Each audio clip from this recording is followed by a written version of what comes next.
The chain of events where they have basically tried to strip me from my property. Some St. Louis property owners shocked to find out they owe hundreds of thousands of dollars to the city of St. Louis. Officials have been quietly using your tax dollars to fix up private properties.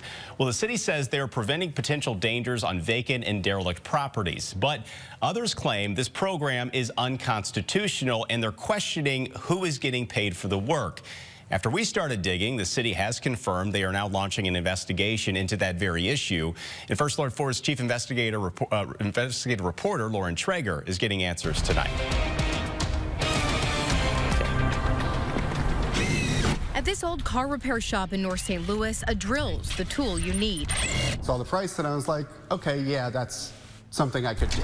The building's owner, Tony Batali, giving us a look inside. If I wasn't doing software, I'd probably be doing something with my hands. His vision, a co-working space of sorts for people to fix cars. Part of the dream is that we would have classes so that people could at least change their brake lights or their brake pads, just basic stuff. He just bought the building back in March, glad it had a new roof. You know, we knew it didn't have electric, it didn't have gas, it didn't have any water utilities. But it wasn't until after he'd started making improvements that he got this, a giant bill from the city of St. Louis for nearly $100,000. When that letter, what was your reaction? I was terrified. It would have been a ruinous amount of money. Only then did Tony learn that before he bought it, you, the taxpayer, paid for that new roof. A litany of line items for repairs to this private property, none of which Tony nor the previous owner signed off on. The city did. You've seen the city board up buildings and cut grass and weeds and clean up garbage and stuff like that, but a whole roof? I've never heard of that before, so it was confounding. Confounding and frustrating given what was on that list. The bill says they repaired stairs. Yeah, There's no stairs. Yeah, the stairs is a great one. Plus $10,500 to replace floor joists and subfloor, except there isn't any. The city blindly paid out for things that clearly don't exist. $10,000 to board up the windows. Barely screwed into the 2x4. Not so secured with these twist ties. And $18,000 for tuck pointing that Tony questions. You can see where they did little bits here and there, but it's all nonsensical. And even the roof that was put on by the city contractor is not nailed down in places. When you look around here, do you see $100,000 worth of repairs? Oh, absolutely not. No, there's no way. The city is using ARPA money to stabilize these buildings. About a year ago, First Alert 4 first told you about a program called Stable Communities STL. It set aside millions in ARPA pandemic funds to, quote, preserve, rehabilitate, demolish, and deconstruct privately owned properties. I'm really curious where all this money's going. But Tony and others now have serious questions. For example, First Construction LLC was reportedly paid the amount on Tony's invoice, but they don't have a website. Their company address is this unmarked home not far away from Tony's, and no one answered the door on 2 separate occasions. The previous business address is in Maryland Heights at this apartment. Who lives here? A Ms. Papula. She's the ex-wife of city building inspector Adebanjo Papula, one of just 2 city inspectors assigned solely to oversee the entire program. Is there money being funneled into people's pockets? Whose palms are getting greased? I don't know. This is the work they did. This is how they left it. This is support. Jason Staten, too, walked us around. Nothing's level. Nothing's even. Questioning the quality of work performed by another city-hired contractor with the program. Being inside, I remember as a kid brings him to tears. having a Christmas tree right here. This is my home. This is my home. This is my family's home. And I tell them, you can't have it. There's plenty of other ones, but you can't have this one.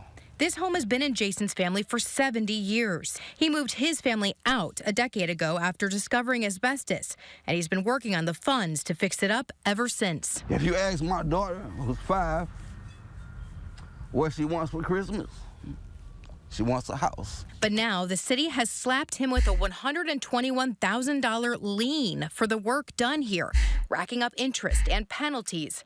If he doesn't pay, he'll lose the house. It's priceless, but to them, they'll put a number on it and they'll try to take it. I think it's to the expense of their residents.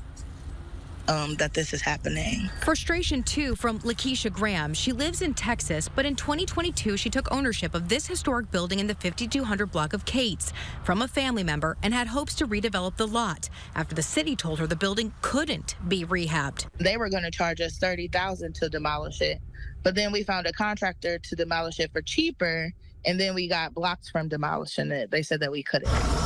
On a recent visit, we saw workers there who said they were working for the city of St. Louis. But how the total gets to $220,000 on the invoice, Lakeisha has no idea. Up until you called me yesterday, I didn't know that they had actually put a lien on. Do you think that it's fair that they're putting liens on property owners like this? No, and I think that's how they end up getting a lot of the property back in the city. I don't know the politically correct term for it, but I just noticed that they take over a lot of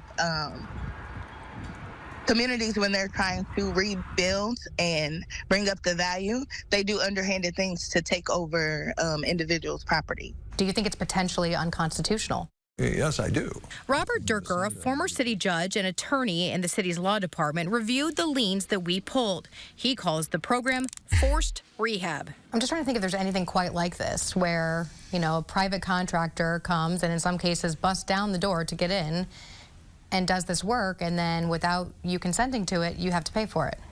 I've never come across that, to be honest. As far as Missouri law goes, this is breaking new ground. He says the city cites building codes, giving officials authority to remediate code violations. But he says the code is overly broad. What's more, the code says the building commissioner can enter into construction contracts with no other review, signature, or approval. Durker says the code may be out of sync with the city's charter and the Constitution, and it's only come up because of an influx in COVID cash. Should we be very comfortable in who we're selecting to perform the work and what work they're doing, and that it's quality work? That's kind of basic good government, to make sure you're getting your money's worth. I can't talk to nobody. We reached Adebanjo Papula by phone, but he would not say anything to us. We also wanted to talk to a city official about the program, but they refused to provide an interview.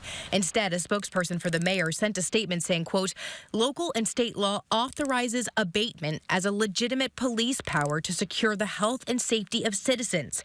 Further adding that of the 3,000 privately owned and condemned properties in the city, they are or have worked on 55 properties. They were selected by a committee assessing a variety of factors.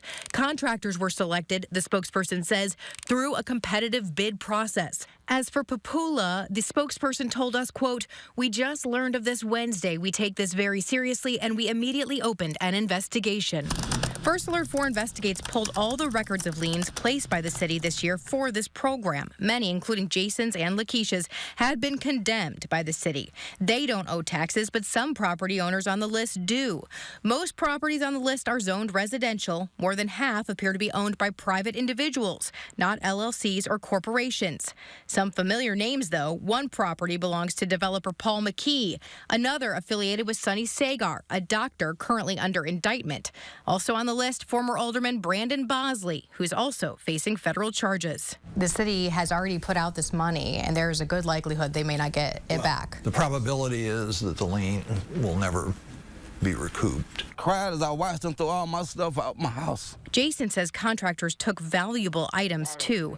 Left with a new roof that leaks and gutters to nowhere. He says he's not giving up. What they did to my house and my family isn't right. As the city posts up placards proud of the work, he says he's just hoping for a miracle. To wait for the light to shine on it. And I thank you all for now shining the light on the things they're trying to do in the darkness and the shadows. Tony, too, says he just wants answers. Who's auditing this? At least in the city, don't they want to know where this money is going? That seems like basic accountability. Tony actually negotiated with the city, but the city still claims he owes them $25,000. In his case, though, they never filed a lien against the previous owner. At Jason's home, though, the city claims his property was chosen for a number of code violations dating back years. They claim he was notified about the construction. He said he had no idea the city was planning to do it. Meanwhile, we spoke with Papula's ex-wife. She repeatedly said she had absolutely nothing to do do with the business, including no financial ties. The owner of Farce Construction did write us back an email saying Mr. Papula has no ties to the business. That owner says she simply used Ms. Papula's address. Now, earlier today, we also told you about possible connections between Adebanjo Papula and another construction company, Premier Finish. They've been contracted for hundreds of thousands of dollars for work for the city. But the landlord at their business address says the owner of that company, Tanya Garrett, and Papula are married. And the two do share a home in Wildwood, according to public records. As you can see here, there is just so much to this story, a lot more questions, and you can count on us to keep following the entire issue. I'm Lauren Traeger, First Alert 4 Investigates.